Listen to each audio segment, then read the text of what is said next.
open source software startups raise more capital easier and sooner in the process than their equivalent non-open source software startups. Day one at re:Invent, I was on an open source software panel. One of my fellow panelists was from Serena Venture Capital, and they did a report with the Linux Foundation called the Serena Commercial Open Source Software Report for 2025, and he shared a lot of really interesting data.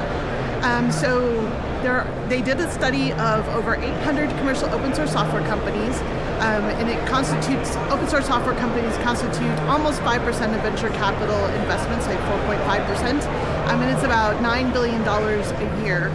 And then he had a bunch of statistics. A couple that I thought were really interesting is that these open source software startups, most of them are raising the money before they release their first repo. So I kind of had in my mind that open source software startups were first a successful project and then someone created a company around it.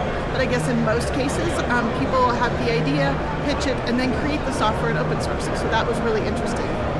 The other fact that I thought was interesting, but I'm not sure I buy it completely, was that these open source software companies are successful kind of whether or not they manage to grow their community. And the reason that I'm skeptical about that is because they've measured community on the number of GitHub stars.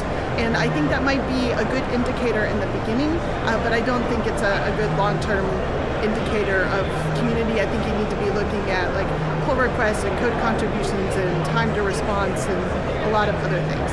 But the key point is that open source software companies, startups that decide to use open source software are highly successful. So if you're looking to start a startup and you love open source, you can do them together.